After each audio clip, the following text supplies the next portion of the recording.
মানুষের আগমনের হাজার হাজার বছর আগে এই পৃথিবী কেমন ছিল? যখন কোনো আদম সন্তান ছিল না কোনো আধুনিক সভ্যতা। পবিত্র কোরআন ও ইসলামের ইতিহাস আমাদের জানায় এমন এক জাতির কথা যাদের সৃষ্টি করা হয়েছিল প্রজ্বলিত অগ্নিশিখা থেকে। তারা হলো জিন জাতি। কিন্তু কেন তাদের থেকে পৃথিবী কেড়ে নেওয়া হলো? আর কিভাবে একজন ইবাদতকারী জিন থেকে ইবলিস অভিশপ্ত শয়তানে পরিণত হলো? আজকের ভিডিওতে আমরা জানব জিন জাতির শাসন এবং ইবলিসের পতনের সেই রোমাঞ্চকর ও অজানা অধ্যায়। সৃষ্টির শুরুতে আল্লাহ তাআলা ফেরেশতাদের সৃষ্টি করেন নূর বা আলো থেকে, আর মানুষের অনেক আগে তিনি সৃষ্টি করেন জিন জাতিকে। সূরা হিজরের ২৭ নম্বর আয়াতে আল্লাহ বলেন, আর আমি এর আগে জিন সৃষ্টি করেছি প্রজ্বলিত অগ্নিশিখা থেকে। মানুষ সৃষ্টির প্রায় ২০০০ বছর আগে থেকে জিনেরা এই পৃথিবীতে বসবাস শুরু করে।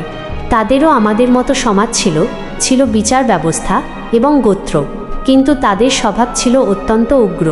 দীর্ঘ সময় ধরে পৃথিবীতে তারা বিশৃঙ্খলা ও রক্তপাত ঘটাতে থাকে। তাদের পাপাচার যখন চরমে পৌঁছালো, তখন আল্লাহ এক কঠিন সিদ্ধান্ত নিলেন। আজাজিল, ইবলিস ও ফেরেশতাদের অভিযান। জিনদের এই সীমাহীন অবাধ্যতা দমনের জন্য আল্লাহ তাআলা একদল ফেরেশতা পাঠালেন। এই অভিযানে একজন বিশেষ জিনও অন্তর্ভুক্ত ছিল, যার নাম ছিল আজাজিল, যা পরে ইবলিস নামে পরিচিত হয়।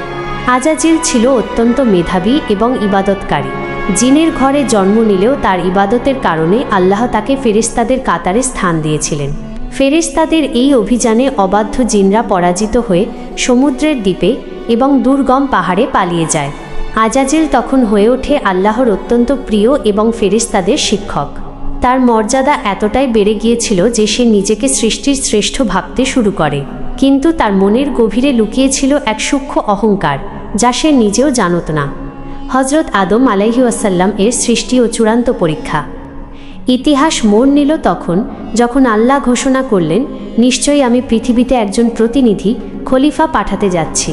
তিনি মাটি দিয়ে তৈরি করলেন আদম আলাইহিসসালামকে। যখন আদমের মধ্যে রূহ ফুঁকে দেওয়া হলো, আল্লাহ সমস্ত ফেরেশতা এবং সেখানে উপস্থিত আজাজিলকে নির্দেশ দিলেন আদমকে সিজদাহ করার জন্য। সেটি ছিল সম্মানের সিজদাহ। মুহূর্তের মধ্যে সমস্ত ফেরেশতা সিজদাহ করলেন, কিন্তু একজন দাঁড়িয়ে রইল, সে হলো আজাজিল।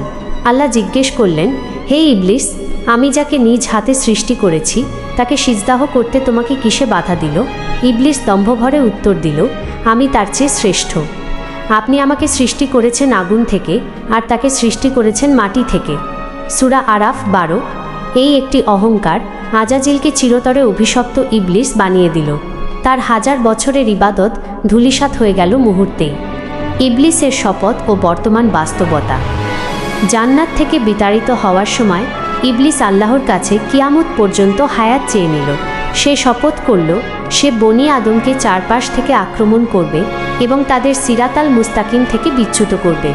আজ পৃথিবীতে আমরা যে ফিতনা, মারামারি আর পাপাচার দেখি, এর পেছনে সেই পুরনো শত্রু ইবলিস ও তার জিন বাহিনীর বড় ভূমিকা রয়েছে। তবে আল্লাহ এও ঘোষণা করেছেন যে যারা তার খাঁটি বান্দা, তাদের ওপর শয়তানের কোনো ক্ষমতা চলবে না। জিন জাতির এই ইতিহাস আমাদের শিক্ষা দেয় যে কেবল ইবাদত করলেই হয় না, অন্তর থেকে অহংকার বিসর্জন দেওয়া জরুরি। ইবলিসের পতন হয়েছিল কেবল তার আমির কারণে। আল্লাহ আমাদের শয়তানের কুমন্ত্রণা থেকে রক্ষা করুন। আজকের এই পর্বটি আপনার কেমন লেগেছে কমেন্ট করে আমাদের জানান। ভিডিওটি ভালো লাগলে লাইক দিন এবং এমন আরও রহস্যময় ইসলামিক ভিডিও পেতে আমাদের চ্যানেলটি সাবস্ক্রাইব করে রাখুন।